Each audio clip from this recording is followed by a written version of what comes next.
Good to see you, Minister. You welcome.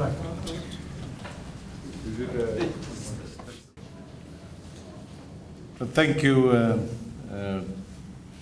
Sam, for that introduction.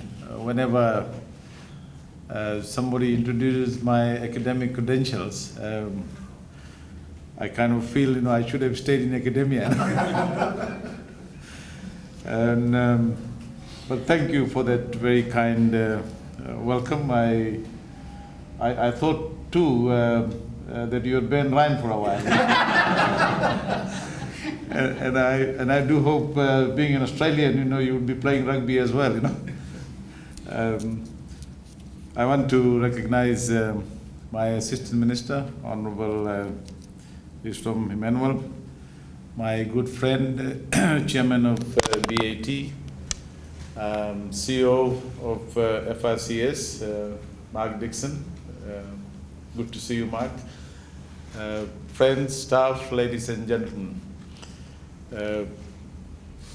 Before I look at my written speech, let me say that I'm delighted to be here. I remember being here many years ago, having some discussion about a consultancy on Suki.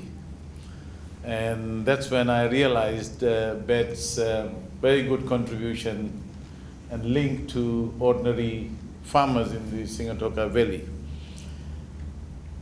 I also want to say that since the formation of the new coalition government, the last 4 months, we have talked about some of the challenges. There have been independent reports by the World Bank, by the IMF.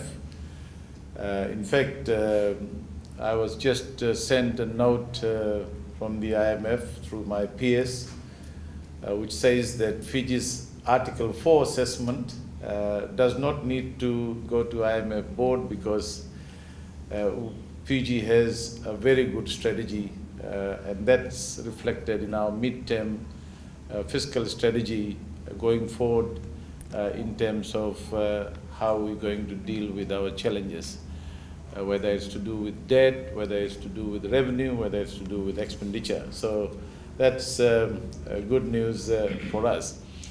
But let me also say that we have laid out very clearly for the people of Fiji as to the challenges that we face as a country, as an economy. We've laid down the debt level, we've laid down the issues. Now I want to say that we're looking forward. We held a very successful economic summit. I saw the passion, the confidence, the freedom to participate in the discussions with government, and we've come out with some very, very strong, thoughtful, forward-looking resolutions and how we together, government and the people of this country, can move forward.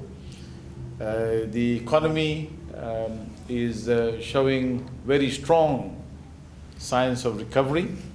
In fact, we now think that we will have a better growth for this year than originally anticipated. Our revenue is holding very well. The tourism numbers unexpectedly is going to be very good. In fact, we would reach pre-pandemic levels by the end of this year. Remittances have continued to be buoyant. We had more than $1 billion last year.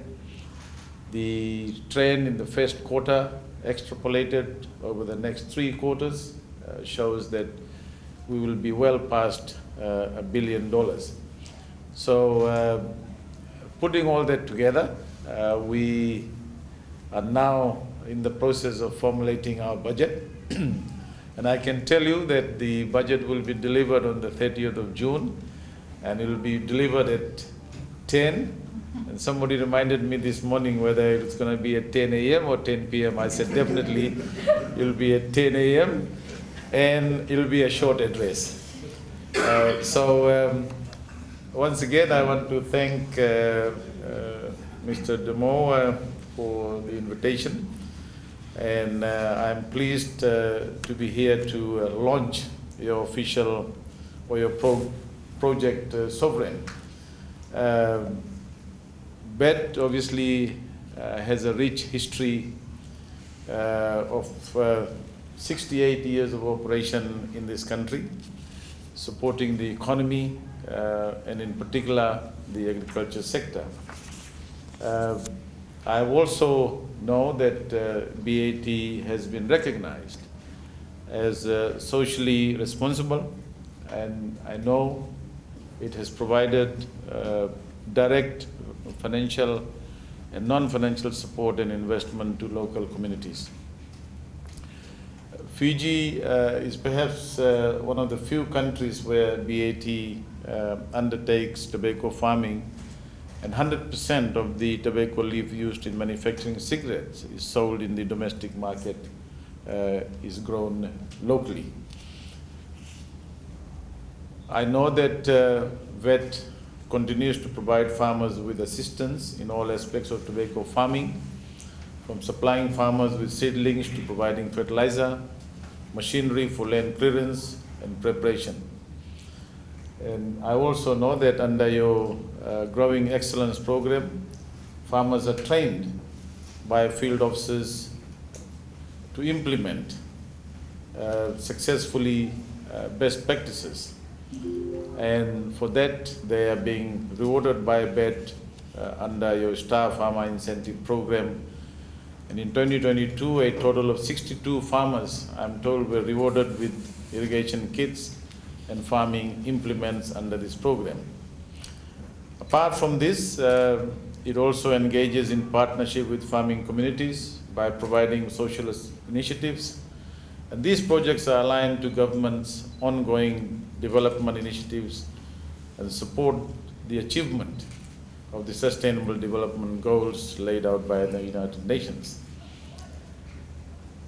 I don't want to go into the detail, but I want to say that we are very pleased that BET is working collaboratively with the Ministry of Agriculture under the Grow Plus program to leverage the greenhouse infrastructure to grow and distribute more than 150,000 seedlings to farmers outside of tobacco in 2021-2022 and 500,000 seedlings in 2022-2023 period. There are other initiatives under the Grow Plus program like hardwood and mangrove forestation programs, and these are very much appreciated by the government. It is also noteworthy that during the pandemic, BET continued to operate its leaf-growing tobacco manufacturing and export sectors, providing employment to its 129 permanent staff and 108 daily contractors, as well as supporting its 300 contracted farmers and estimated 500 seasonal workers. BET continued to invest in their leaf and Nabua factory operations with a further $8 million investment in capital projects between 2020 and 2022. So this is a very positive undertaking, and we appreciate BET's contribution not only to the economy, but more importantly, working with the communities and helping the communities achieve the sustainable levels of income and livelihood as part of the collaboration and support from you. The last point that I want to make is, before I congratulate you, is to say that the government is focused firmly on making sure that we provide a conducive business environment. In that respect, we have set up a cabinet level investment committee, and that committee's job is to empower another committee, and I think Mark is on that committee, to ensure that we remove all the barriers and the obstacles that may exist, in terms of how the businesses operate, their new investments, and how we can attract new investment into the country. We are also focused on delivering on our philosophy as a government, that good policies can only come through dialogue, consultation, and collaboration with the stakeholders. We also believe as a government that there is a lot of wisdom that resides outside of government. There are a lot of ideas that reside outside of government. And it is the government's job to ensure that we harness those ideas, we bring the people together, and formulate policies which will be sustainable in the long term.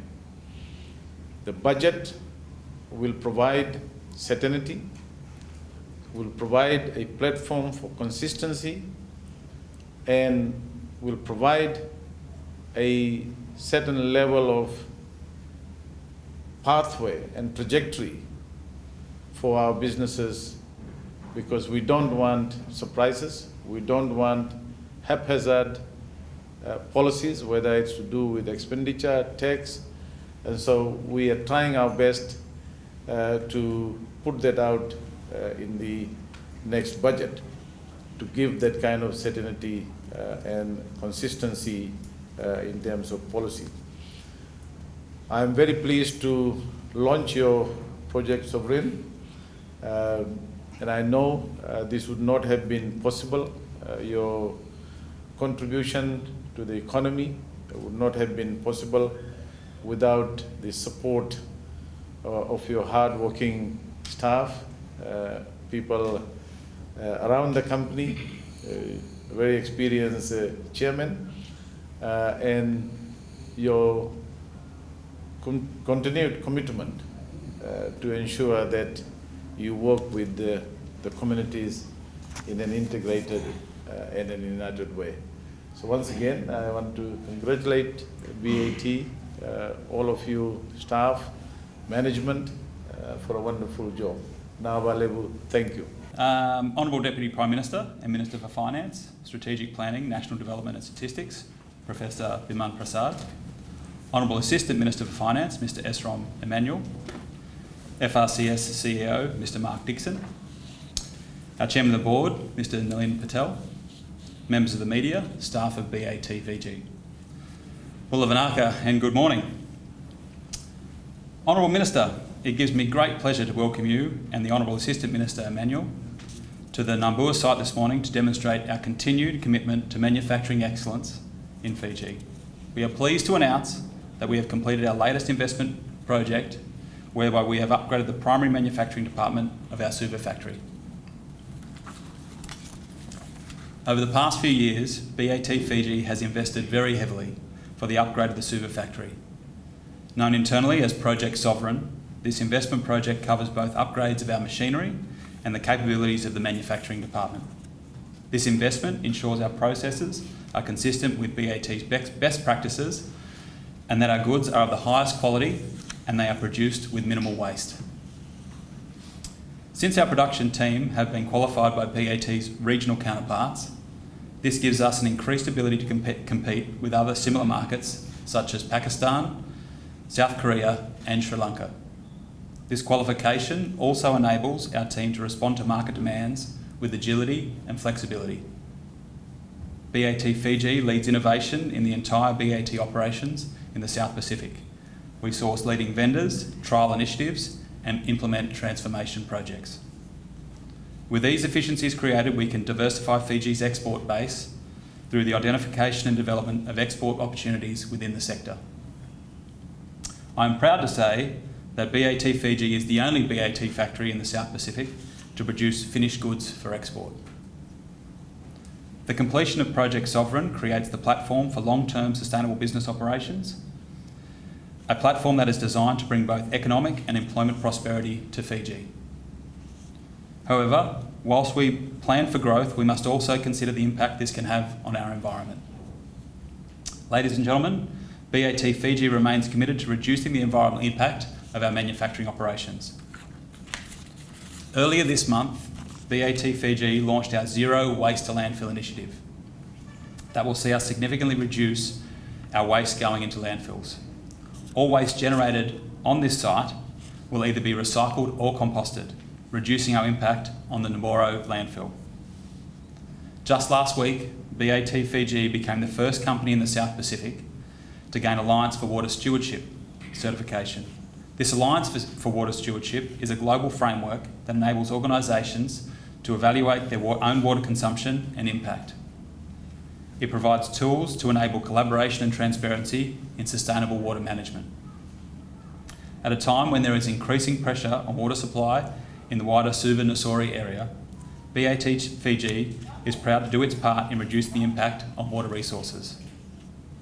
We also have a solar project earmarked for later this year that will supply 50% of our energy needs on this Nabua site. BAT Fiji recognises the importance of its corporate citizenship and our obligations. Our environment, social and governance framework allows our projects to support the local needs of our community, whilst also being aligned with the government's Sustainable Development Goals and the United Nations Sustainable Development Plans. Before handing over to the Minister, I would like to make mention of and thank the Fiji Revenue and Customs Services for their continued support for the manufacturing industry and their continued guidance to the BAT team through the process of implementing Project Sovereign.